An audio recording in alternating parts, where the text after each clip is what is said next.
5. ¿Quiere decir que usted lo sentía por las mujeres Frenier? Totalmente, dijo el vampiro.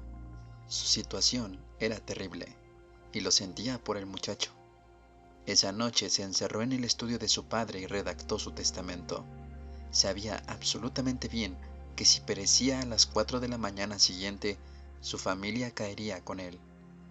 Deploraba su situación, pero no podía hacer nada al respecto. Evitar el duelo solo podía significarle la ruina social. Pero eso posiblemente le hubiera sido imposible. El otro joven lo hubiera perseguido hasta obligarlo a pelear. Cuando a medianoche dejó la plantación, contempló el rostro de la muerte con la presencia de un hombre que, sabiendo que solo tenía un camino por delante, ha resuelto seguirlo con perfecta valentía. Mataría al joven español o moriría. Era algo impredecible. Pese a sus habilidades, su rostro reflejaba una profundidad de sentimiento y de sabiduría que yo jamás he visto en las caras de las víctimas del Lestat. Tuve mis encontronazos con Lestat aquí y allí. Hacía meses que yo evitaba que matase al joven, y ahora quería matarlo antes de que pudiera hacerlo el español. Íbamos a caballo, corriendo detrás del joven Frenier, en dirección a Nueva Orleans. Lestat quería alcanzarlo, yo quería alcanzar a Lestat. Pues bien, como te he dicho, el duelo estaba fijado para las 4 de la mañana, en el borde del pantano, cerca de la puerta norte de la ciudad. Y al llegar allí, poco antes de las 4, apenas teníamos tiempo de regresar a Point du Lac, es decir, que nuestras propias vidas estaban en peligro. Yo estaba enfurecido con Lestat como jamás lo había estado, y él estaba decidido a tener al muchacho. Dale una oportunidad, insistía yo, agarrándome del Lestat antes de que pudiera acercarse al joven. Era pleno invierno, muy frío y húmedo en los pantanos, y una masa de lluvia helada caía sobre el descampado donde se efectuaría el duelo. Por supuesto, yo no sentía esos elementos tal como te pudiera suceder a ti.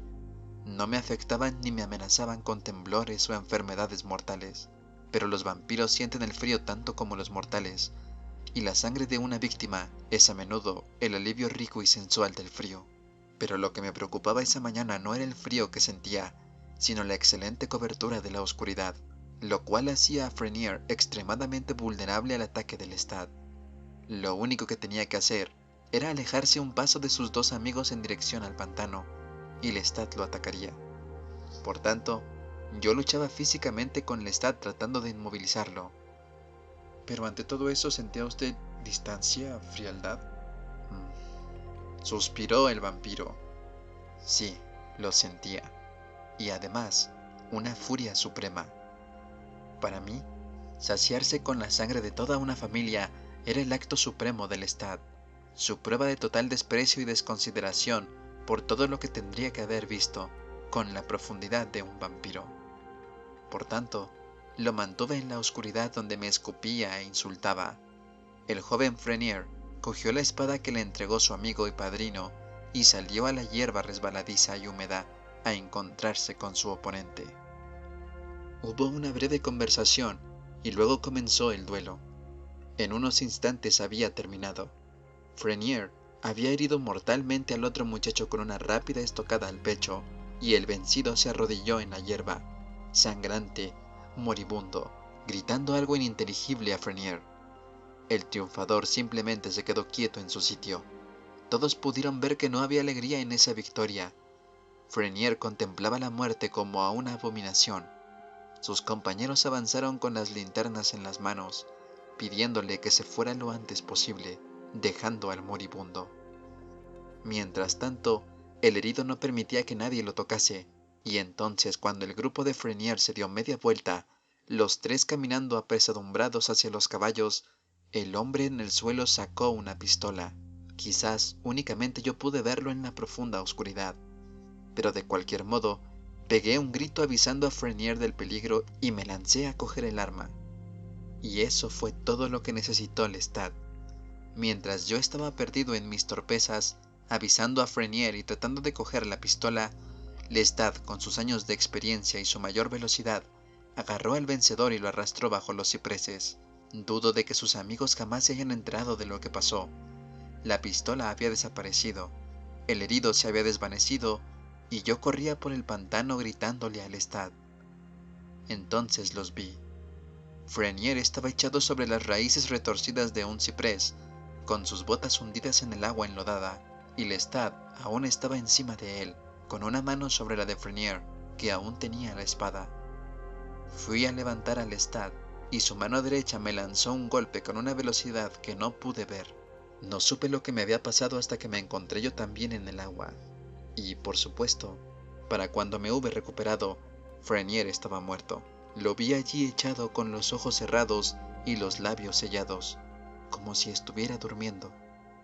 «¡Maldito seas!», le grité a Lestat. Y entonces me puse de pie. El cuerpo de Frenier empezó a hundirse en las aguas. Primero la cara y luego el cuerpo quedaron completamente cubiertos. Lestat estaba jubiloso. Me recordó secamente que apenas teníamos una hora para regresar a Point du Lac y juró vengarse de mí. «Si no me gustara la vida de plantador sureño, acabaría contigo esta misma noche», me amenazó. «Yo sé una manera de hacerlo. Tendría que echar tu cabello en el pantano. Allí tendría que cavar un pozo y hundirte». Y se marchó al galope. Pese a todos los años que han pasado, aún siento una furia contra él como un líquido hirviendo en mis venas. Entonces vi lo que significaba para él ser un vampiro. «No era más que un asesino», dijo el chico, con una voz que reflejaba parte de la emoción del vampiro. No tenía la menor consideración por nada. No, para él ser vampiro significaba venganza, venganza contra la misma vida. Cada vez que mataba a alguien le representaba una venganza. No era de sorprenderse entonces que no apreciara nada. Los placeres de la vida de un vampiro no estaban disponibles para él, porque estaba concentrado en una venganza maniática contra la vida mortal que había abandonado. Consumido por el odio, miraba hacia atrás. Consumido por la envidia, nada le agradaba, salvo si podía arrebatárselo a los demás. Y, una vez que lo poseía, se quedaba frío e insatisfecho, sin amor por esa cosa. Y entonces partía a la búsqueda de algo más, la venganza, ciega, estéril y despreciable. Pero te he hablado de las hermanas Frenier. Eran casi las 5:30 cuando llegamos a la plantación. El alba llegaría poco después de las 6, pero yo fui a su casa. Entré subrepticiamente en la galería inferior y las vi a todas reunidas en la sala. Ni siquiera se había puesto ropa de cama. Las velas estaban casi consumidas y ellas, sentadas como en un velorio, esperaban el mensaje. Estaban todas vestidas de negro, como era la costumbre en esa casa, y en la oscuridad las formas oscuras de sus vestidos se unían por debajo de sus cabellos negros y lustrosos, de modo que en el resplandor de las velas sus rostros parecían ser los de 5 suaves y brillantes apariciones, cada una personalmente triste, cada una espléndidamente valiente. Pero solo la cara de Babette parecía realmente decidida. Era como si ya hubiera resuelto hacerse cargo de las obligaciones de su casa si su hermano moría. Y su rostro tenía la misma expresión que había aparecido en el rostro de su hermano cuando montó para dirigirse al duelo. Lo que ella tenía por delante era casi imposible. Lo que había por delante era la muerte definitiva, de la que Lestat era culpable. Entonces hice algo que me hizo correr un grave riesgo. Me presenté ante ella. Lo conseguí haciendo jugar mi sombra con la luz de su vela. Como puedes ver, mi cara es muy blanca y tiene una superficie que refleja mucho, como de mármol lustrado. Sí, asintió el muchacho y pareció aturdido. Me pregunto si... Pero, ¿qué sucedió? Te preguntas si yo era un hombre apuesto cuando estaba vivo, dijo el vampiro. El muchacho asintió con la cabeza. Lo era. Nada estructural cambió en mí, solo que no sabía que era apuesto. La vida se arremolinaba a mi alrededor con una ventolera de pequeñas preocupaciones. Como ya te he dicho, yo no veía nada, ni siquiera en un espejo, en especial en un espejo, con un ojo libre. Pero esto es lo que sucedió. Me acerqué al marco de la ventana y dejé que la luz tocara mi rostro, y lo hice en un momento en que Babette tenía la mirada puesta en la ventana. Entonces apropiadamente, desaparecí. A los pocos segundos, todas las hermanas supieron que una extraña criatura estaba cerca, una criatura fantasmagórica, y las dos sirvientas esclavas se negaron totalmente a investigar el asunto. Esperé afuera con impaciencia lo que quería que sucediese. Por último, Babette tomó el candelabro, despreciando el miedo de todas las demás, y salió a la galería a ver lo que había allí. Sus hermanas se agolparon en la puerta como grandes pájaros negros, pensando que su hermano había muerto y que ella había visto su fantasma. Por supuesto, debes comprender que Babette, con su fortaleza, jamás atribuyó lo que había visto a la imaginación o los fantasmas. Dejé que caminara por la oscura galería antes de hablarle, y, aún entonces, solo le dejé ver la forma vaga de mi cuerpo al lado de una de las columnas. «Dile a tus hermanas que se retiren», le susurré. «He venido a contarte de tu hermano. Haz lo que te digo». Ella se quedó un instante inmóvil y luego se dirigió a mí y trató de verme en la oscuridad. «Tengo muy poco tiempo. No te haré el menor daño», le dije. Entonces obedeció. Diciendo que no era nada, les ordenó que cerraran la puerta, y ellas obedecieron como la gente que no solo necesita a alguien que la dirija, sino que está deseando obedecer. Entonces salía la luz de las velas de Babette. Al muchacho se le abrieron los ojos. Se llevó una mano a los labios. La miró tal como me está mirando a mí. Preguntó. «Lo preguntas con una inocencia», dijo el vampiro. «Sí, supongo que sí, pero con las velas siempre tengo un aspecto menos sobrenatural, y a ella no traté de convencerla de que era una criatura normal. Solo dispongo de unos minutos», le dije, «pero lo que tengo que comunicarte es de la mayor importancia. Tu hermano luchó con coraje y ganó el duelo. Pero espera, debes saberlo ahora, ha muerto. La muerte fue proverbial con él, la asaltante nocturna contra la que nada pudo hacer su bondad o valentía. Pero esto no es lo principal que he venido a contarte. Es lo siguiente. Puedes dirigir la plantación y salvarla. Lo único que necesitas es que nadie te convenza de lo contrario. Debes ocupar su lugar pese a todas las opiniones, a todas las palabras convencionales sobre el sentido común y lo que debe ser. No debes escuchar a nadie. La misma tierra está aquí ahora igual que ayer, cuando tu hermano dormía en ella. Nada ha cambiado. Debes tomar su lugar. Si no lo haces, la tierra se perderá y la familia se perderá. Seréis 5 mujeres condenadas a una mísera pensión que viviréis la mitad o menos de lo que os puede brindar la vida. Aprende lo que debes saber. No te detengas ante nada hasta que tengas las respuestas. E imagina mi visita como la prueba de tu valentía, siempre que desfallezcas. Debes tomar las riendas de tu propia vida. Tu hermano ha muerto». Pude ver, por la expresión de su cara, que escuchaba cada palabra mía. De haber habido tiempo, me hubiera hecho preguntas, pero me creyó cuando le dije que no lo había. Luego utilicé toda la habilidad para dejarla lo más rápido posible y parecer que había desaparecido. Del otro lado del jardín, vi su rostro iluminado por la vela.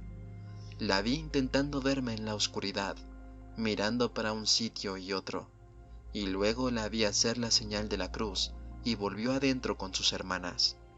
El vampiro sonrió. En toda la costa nada se dijo acerca de una extraña aparición a Babette Frenier, pero desde el primer duelo y de las tristes conversaciones entre las mujeres solitarias, ella se convirtió en el escándalo de la región porque decidió dirigir su plantación. Acumuló una inmensa dote para su hermana menor, y a los pocos años ella misma se casó, y Lestat y yo casi ni intercambiábamos palabra. ¿Continuó viviendo en Point du Lac? Así es. Yo no podía estar seguro de que Lestat ya me hubiera dicho todo lo que yo necesitaba saber, y yo necesitaba disimular. Mi hermana se casó en mi ausencia, por ejemplo, mientras yo sufrí el paludismo, y algo similar me sucedió el día del funeral de mi madre. Mientras tanto, Lestat y yo nos sentábamos cada noche a cenar con el anciano, y hacíamos ruido con nuestros cuchillos y tenedores, y él nos decía que comiéramos todo lo que teníamos en nuestros platos y que no bebiéramos demasiado vino. Con cientos de miserables dolores de cabeza, yo recibía a mi hermana en el dormitorio a oscuras, con las mantas hasta la barbilla.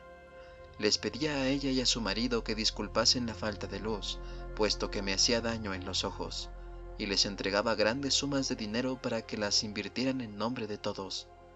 Por suerte, su marido era un idiota, inofensivo, pero un imbécil, el producto de 4 generaciones de matrimonios entre primos y hermanos. Pero aunque estas cosas iban bien, empezamos a tener problemas con los esclavos. Ellos sí eran suspicaces, y como ya he indicado, Lestat mataba a quien se le ocurría. En consecuencia, siempre había rumores de extrañas muertes en esa parte de la costa, pero lo que movió esas murmuraciones fue lo que ellos veían de nosotros, y yo lo oí un atardecer cuando estaba entre las sombras cerca de las cabañas de los esclavos. Ahora, permíteme que te explique el carácter de esos esclavos. Corría el año 1797, hacía 4 años que Lestat y yo vivíamos en una paz relativa. Yo invertía el dinero que él adquiría, aumentando las tierras, comprando pisos y casas en Nueva Orleans, que él alquilaba, y el trabajo de la plantación producía poco más que una excusa para nuestras inversiones. Dije nuestras. Eso es incorrecto. Jamás firmé nada con Lestat, y como te darás cuenta, yo todavía estaba legalmente vivo, pero en 1797, esos esclavos no tenían el carácter que has visto en las películas y las novelas del sur. No era gente de piel oscura y palabras obedientes, mal vestidas que hablan un dialecto inglés. Eran africanos, y eran insulares. Es decir, algunos de ellos provenían de Santo Domingo, eran muy negros y absolutamente extraños. Hablaban sus lenguas africanas y hablaban el patois francés, y cuando cantaban canciones africanas que convertían los campos en algo exótico que siempre me había dado miedo en mi vida mortal. En suma, ellos aún no habían sido destruidos por completo como africanos. La esclavitud era la maldición de sus vidas, pero aún no habían sido robados de lo que era característicamente suyo. Toleraban el bautismo y las modestas vestimentas que les imponían las leyes católicas francesas, pero por las tardes transformaban sus ropas baratas en disfraces delirantes, hacían joyas con huesos de animales y pedazos descartados de metal que pulían como si fuera oro, y las cabañas de los esclavos de Point du Lac eran un país extranjero, una costa africana después del anochecer, en el cual ni el más intrépido superintendente se animaba a deambular. Pero los vampiros no se asustaban.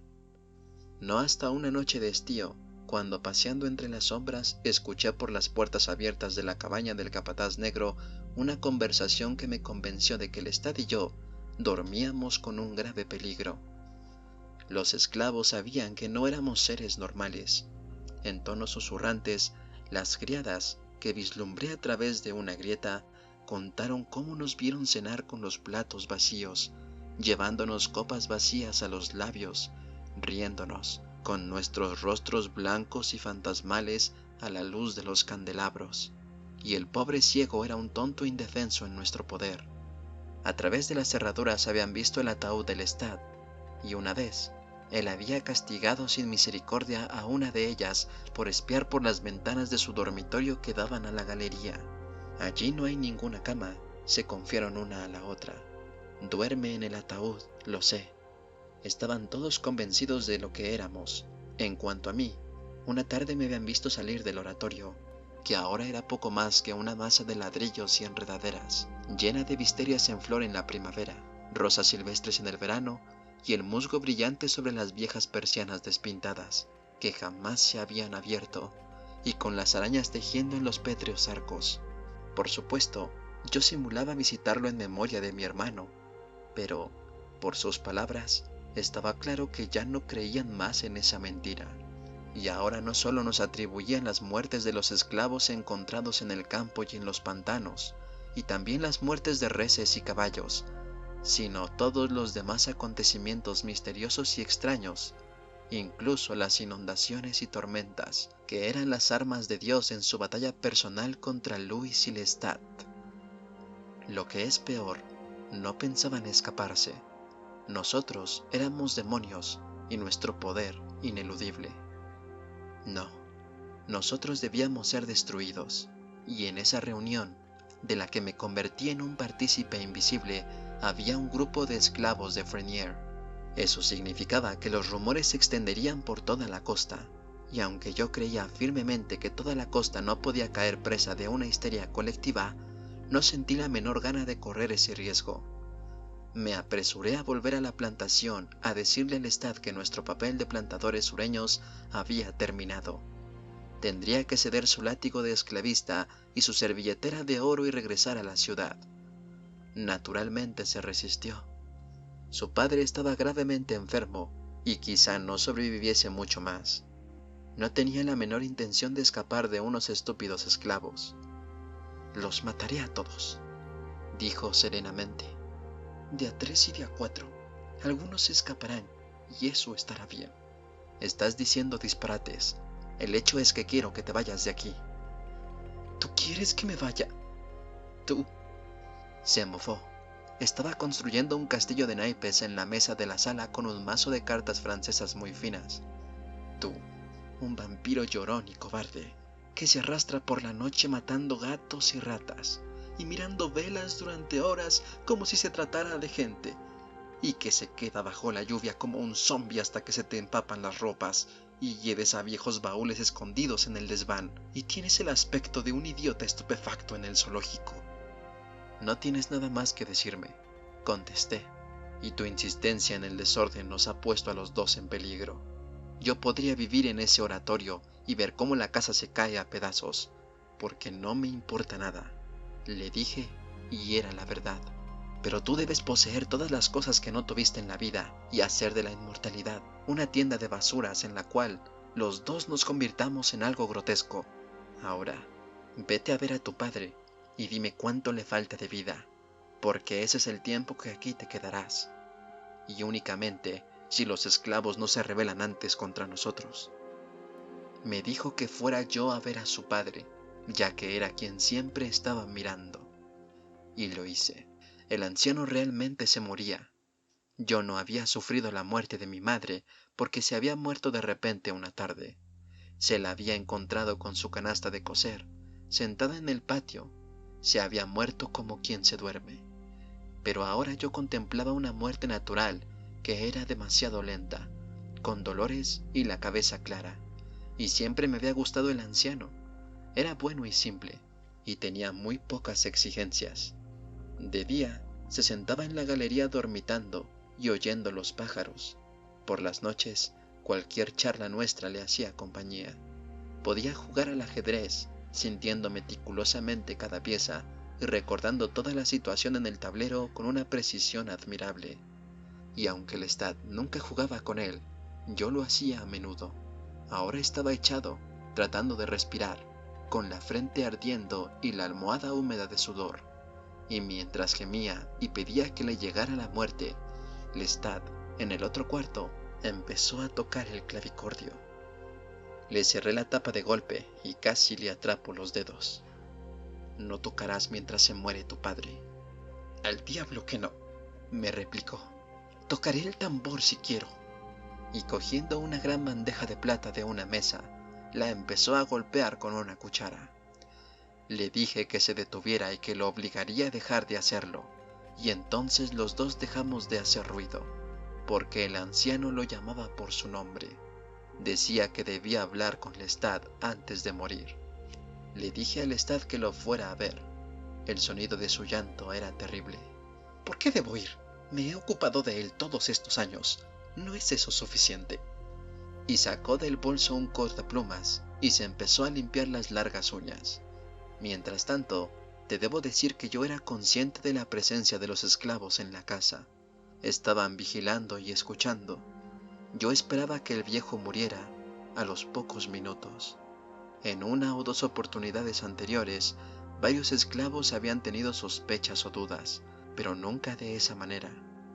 De inmediato llamé a Daniel, el esclavo a quien le había dado el cargo y la posición de superintendente, pero mientras lo esperaba, pude oír al anciano hablándole al Lestat. Este estaba sentado con las piernas cruzadas, limpiándose las uñas, con las cejas arqueadas y concentrado en lo que estaba haciendo. Fue la escuela, decía el anciano. Ah, yo sé que tú te acuerdas. ¿Qué te puedo decir?, gimió. Mejor será que lo digas, dijo Lestat, porque estás al borde de la muerte. El anciano dejó escapar un ruido terrible, y sospecho que yo también emití un sonido. Realmente, yo detestaba a Lestat. En ese momento pensé en hacerlo salir de la habitación. Pues tú lo sabes, ¿no es así? Hasta un tonto como tú lo sabe, dijo Lestat. Jamás me perdonarás, ¿verdad? No ahora, ni siquiera después de muerto, dijo el anciano. No sé de qué estás hablando, protestó Lestat. A mí se me estaba terminando la paciencia y el anciano se agitaba cada vez más. Le rogaba a Lestat que le escuchara. El asunto me hizo temblar. En el ínterin, Daniel había venido y en aquel instante en que lo vi, supe que estaba irremisiblemente perdido en Point du Loc. De haber prestado más atención, hubiera percibido señales de ello mucho antes. Me miró con ojos de vidrio. Yo era un monstruo para él. El padre de Monsieur Lestat está muy enfermo, moribundo, dije, ignorando su expresión. No quiero que haya ruidos esta noche. Los esclavos deben permanecer en sus cabañas. Está por llegar un médico. Me miró como si yo estuviera mintiendo, y entonces sus ojos se alejaron de mí, curiosa y fríamente, y se dirigieron a la puerta del anciano. Su rostro sufrió tal cambio que me puse de pie de inmediato, y yo también miré. Era Lestat, al pie de la cama, limpiándose furiosamente las uñas y sonriendo de tal manera que sus dos grandes colmillos se le veían perfectamente. El vampiro se detuvo y se le movían los dos hombros con una risa silenciosa. Miraba al muchacho, y éste parecía cohibido ante la mesa, pero ya había mirado fijamente la boca del vampiro.